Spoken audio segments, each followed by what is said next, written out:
morning, CBSers. This is Miss Dorothy, and I am so happy to be able to share a story with you. But before we do the story, how about singing our opening song, which is Open, Shut Them. Open, shut them, open, shut them, give a little clap. Open, shut them, open, shut them, lay them in your lap. Creep them, creep them, creep them, creep them right up to your chin. Open up your little mouth, but do not let them in. Open, shut them, give a little clap. Open, shut them, lay them in your lap. Today, I'm going to share a story about a duck. Now, my friend Hamilton is here because he loves to hear duck stories. Hamilton is a yellow duck with a bright orange beak. The duck in our story is not the same color, as you will see. The story is Mr. Duck means business, and the duck in our story is white with an orange beak. And around the cover of this book are the various animals that you will see in the story. A pig, a goat, a horse, 3 chicks, a cow, a sheep, a hen, and even a mouse. This story is by Tammy Sawyer with pictures by Jeff Mack.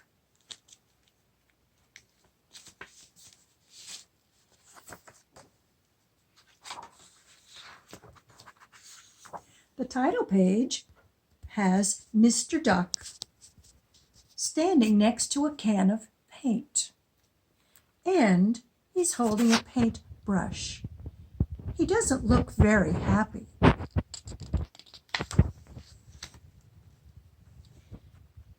Mr. Duck lived by himself at the pond. Each day he followed a tight schedule. Now, this pond is not any ordinary pond because it has all these signs. No trespassing, don't even think about it, duck crossing, and that is all. Keep off the grass. No visitors welcome, and shh. They are not very friendly signs, are they?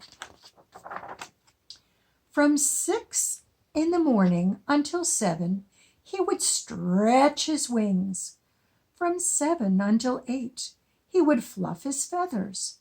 And at precisely 8:01, he would glide across the perfectly still water. "Ah," said Mr. Duck, "it's so peaceful, so quiet.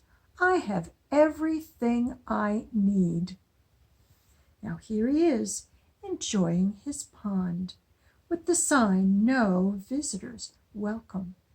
Day after day, week after week, and year after year, everything was the same, and Mr. Duck was very happy. Then, one especially hot summer day, Mr. Duck had just begun his morning gliding when he saw, do you see what he saw? The pig. "Pig, look out below! Oink, oink, splash!" There goes Mr. Pig doing a cannonball into the pond. Mr. Duck sputtered. He muttered. He tail-a-fluttered. But Pig did not get the message. In fact, he's doing another cannonball.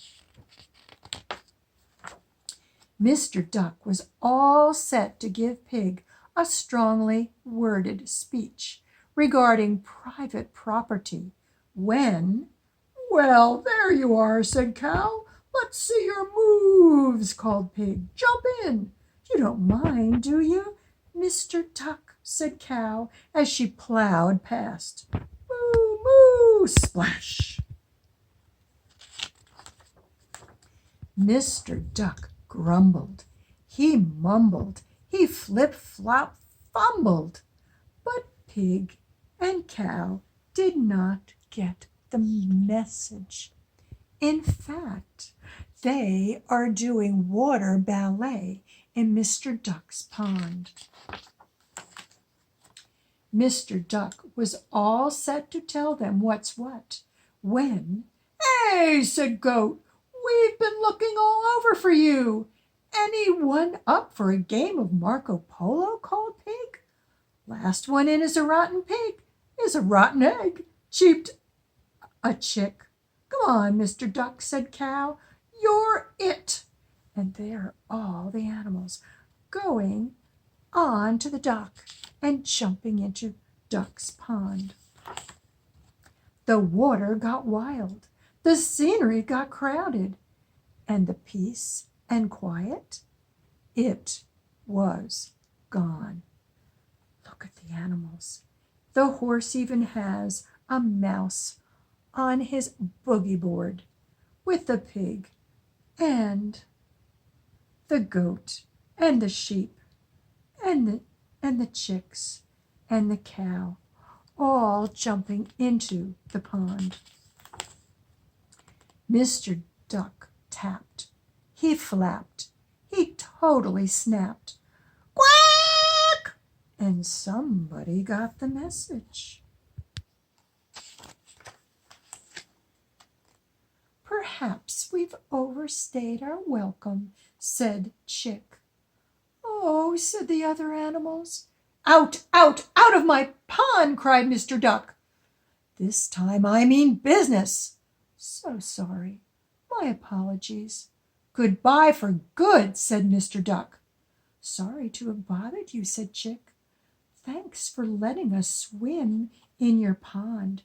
And there's the horse and the mouse on top with the cow and the pig and the goat and the chicks and the hen. And they're all saying goodbye to Mr. Duck. Alone at last, Mr. Duck returned to his routine. He stretched his wings. There was no splashy belly flopping. He fluffed his feathers. There was no annoying water ballet. He glided across the perfectly still water. There was certainly no rowdy round of Marco Polo. "Ah," said Mr. Duck, "it's so peaceful, so quiet, and that's just the way I like it." And there's the ball in the pond, very quiet, with no one to play with it. On Monday, quiet. On Tuesday, very quiet. On Wednesday, peaceful. On Thursday, very peaceful. On Friday, yawn. On Saturday, Mr. Duck twiddled his feathers peacefully and quietly, of course. And on Sunday, Mr. Duck had a plan. There he goes with his can of paint and his paint brush. He's going to make another sign. And there's the horse with the mouse on top, the hen and her 3 chicks, the sheep, the goat, the pig. They're all watching. These days, Mr. Duck still loves to stretch at 6. He still loves to fluff his feathers at 7. He still loves to glide across the perfectly still water at precisely 8:01. And there are all the animals on the dock, waiting to see what is going to happen. But sometimes life calls for a little noise, and there is Mr. Duck's new sign, "Noise Welcome from 2 p.m. to 4 p.m." Yes, sometimes life calls for a little noise, especially with friends. And here is Mr. Duck with all of his friends enjoying the pond between 2 and 4 p.m. And I hope that you also have enjoyed this story of Mr. Duck Means Business. Thank you for being such good listeners.